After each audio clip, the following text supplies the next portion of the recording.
आज ये कह रहे हैं कि कोर्ट में रिव्यू नहीं कर सकते। कोर्ट में बिल्कुल रिव्यू कर सकते हैं।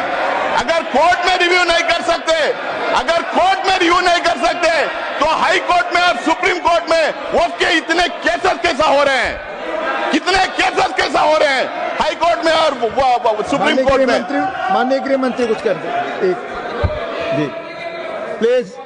मान्यवर, मैं सदस्य को बीच में टोकना नहीं चाहता। शायद वो भोले भाव से गलत इंफॉर्मेशन सदन के सामने रख रहे हैं, तो मैं थोड़ा करेक्ट करना चाहता हूँ। मान्यवर Jairam ji please please, chair has given time. क्या कह रहे हैं आप रमेश जी, क्या कह रहे हैं? मैं मान्यवर जी प्लीज प्लीज, मान्यवर आप बोले। जो डिस्प्यूट है वो इतना ही है कि अगर ट्रिब्यूनल के फैसले से कोई असंतुष्ट है तो ये भूमि का मामला है, इस पर सिविल सूट होना चाहिए।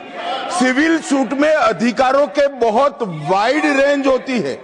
इन्होंने इस पर अपील का प्रोविजन 2013 के कानून में रखा ही नहीं है, तो रीट के कार्य क्षेत्र में हाईकोर्ट के सामने जाता है। रीट का कार्य क्षेत्र बहुत संकरा होता है, तो जो ट्रिब्यूनल का फैसला होता है वो फाइनल होने के चांसेस 99% हो जाते हैं। जिनकी भूमि है इसका अधिकार जाता रहता है। मान्यवर, एक गलतफहमी फैला रहे हैं। यस,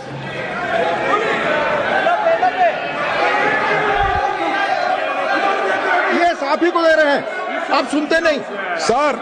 आप ही को कह रहा हूं मैं। सॉरी, अब शुरू की।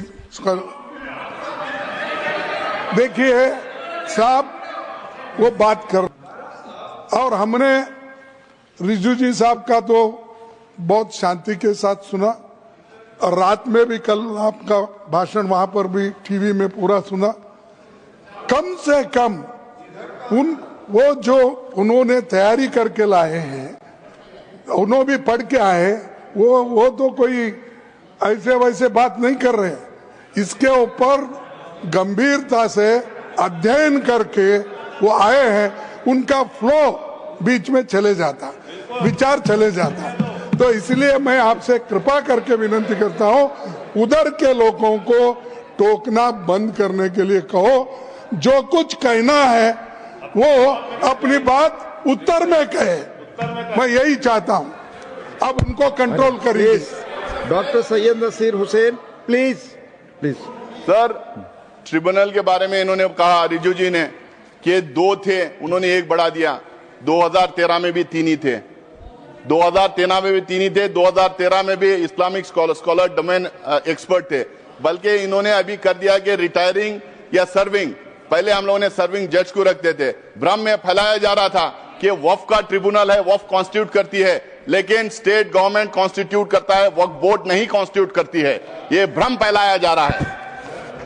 सर, इन्होंने एक नया प्रोविजन लाया, बोला कि सिर्फ मुसलमान दान कर सकता है, और दूसरी बात इन्होंने बोला कि 5 साल का प्रैक्टिसिंग होना।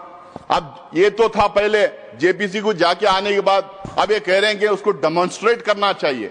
पहले तो प्रधानमंत्री कहते थे कि हम कपड़ों से पहचान लेते हैं, आप कैसा पहचानेंगे, हम कैसा डेमोन्स्ट्रेट करेंगे, कौन से कपड़े पहनना पड़ेगा, मैं टोपी पहन के जाऊं या दाढ़ी लगा के जाऊं, या कोई मेरे घर में सीसीटीवी कैमरा लगा के देखेगा मैं नमाज पढ़ रहा हूं या नहीं पढ़ रहा हूं, मस्जिदों में सीसीटीवी कैमरा लगाएगा, या और कोई 5 साल प्रैक्टिसिंग मुस्लिम है या नहीं पता करने के लिए, या नहीं कोई। रिजू जी से मैं पूछना चाह रहा हूं, क्या एक दूसरा डिपार्टमेंट खोलेंगे कि ये आइडेंटिफाई करने के लिए प्रैक्टिसिंग मुस्लिम है या नहीं, और वो जो सर्टिफिकेट देंगे उस पर भी मोदी जी का ठप्पा रहेगा कि ये मुसलमान है या नहीं करके बोल के। हाँ, मोदी जी की फोटो भी लगा देंगे उस सर्टिफिकेट पे। Sir, Waqf by user, sir Waqf by user की बात, तो सबसे बड़ा मार जो इस बिल में ला रहे हैं वक्फ बाय यूजर, क्यों ये ला रहे हैं सबको पता है। इनकी सारी की सारी जो है निगाह संपत्ति पे है, जमीन पे है, लैंड पे है, धारावी पे में किसको दिया है उन्होंने, करोड़ों के भाव पे किसको दिया। कल मैं टीवी डिबेट पे था, एक जेपीसी की मेंबर थी इनकी मेरे साथ में, वो कह रही थी कि हम लैंड मोनेटाइज करेंगे, तो समझ में आ गया मोनेटाइज करके किसको देंगे। तो वक्फ बाय यूजर का मतलब क्या है सर? इस देश में, हमारा देश प्राचीन देश है, इस देश में अलग अलग टाइम अलग अलग धर्म के स्थल बने हुए, हमारे देश में इतने किंगडम्स थे, राष्ट्रकूटा से लेके मौर्य से लेके चेरास, कदम्बास, विजयनगर एम्पायर, अशोका सम्राट का पता नहीं क्या कितने थे, बादशाहें थे, ब्रिटिश गवर्नमेंट थी। यहाँ पे सिर्फ मस्जिद मंदिर की बात, सिर्फ मस्जिद की बात नहीं सर, इस देश में बहुत खूबसूरत मंदिरें बने, जबरदस्त मॉन्यूमेंट्स हैं देखने के लायक, गुरुद्वारास हैं, चर्चेस हैं, मस्जिद हैं। अगर आप 400, 500, 600 साल पुराने इमारतों के कागज पूछेंगे, तांबे में, पीतल में जहां लिखा था, कहां से ढूंढ के लाएंगे? उसका प्रूफ सिर्फ ये है, ये हर समुदाय के लिए सही है कि those properties, those institutions exist even today and they are in long usage. That is the proof of that being in waqf. There is waqf by user, there is temple by user, there is gurudwara by user, there is church by user, there is mata by user, there are so many religious institutions by user. किसका proof मांगेंगे? जब हमने बोला तो ये बोले कि हम प्रोस्पेक्टिवली अब ये करेंगे, रेट्रोस्पेक्टिवली नहीं देखेंगे। भाई जो रजिस्टर्ड नहीं है वक्फ बाय यूजर, अगर 200-300 साल पुरानी है तो उसको कैसा मानेंगे आप ये कह रहे हैं कि और दूसरा उसमें ये बोल रहे हैं कि डिस्प्यूटेड है। तो मैं प्लेसेस ऑफ वर्शिप टैग की बात कर रहा था, अगर डिस्प्यूटेड है, गवर्नमेंट है, तो फिर हम नहीं करेंगे। बट डिस्प्यूटेड कैसा है? डिस्प्यूटेड तो एक ही थी, वो बोले थे अयोध्या का मसला छोड़िए बाकी के पूरे इसमें आ जाएंगे। आप कैसा डिस्प्यूटेड, पुराने इदारों के डिस्प्यूट कैसा हो जाएगा? ये खोज रहे हैं बार बार देश में दंगे फसाद करवाने का, ये डिस्प्यूट करना, दंगे फसाद करवाना, अपना वोट बैंक क्रिएट करने की राजनीति कर रहे हैं वक्फ बाय यूजर को निकाल के। और दूसरा, अब ये कह रहे हैं कि हम उसको ले लेंगे। अब मेरा टाइम बढ़ाया है, मेरा पार्टी का टाइम लूंगा ऑलरेडी मैं मेरे पार्टी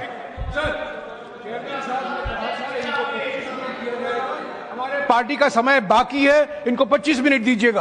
और उससे ज्यादा साहब ने कहा था। Please please please. तो सर अब एक बोल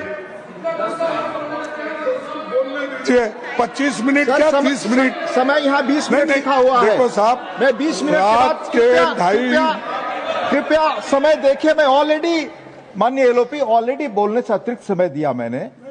प्लीज आप मैं ले रहा हूं सर। आप बोल सर दूसरा, सर आप ये कह रहे हैं कि वक्फ बाय यूजर ऐसा ही रहेगा जो रजिस्टर्ड है, और दूसरी तरफ कह रहे हैं कि पोर्टल हम नया ला रहे हैं और उस पोर्टल में हर एक वक्फ को फिर दोबारा रजिस्टर करना पड़ेगा।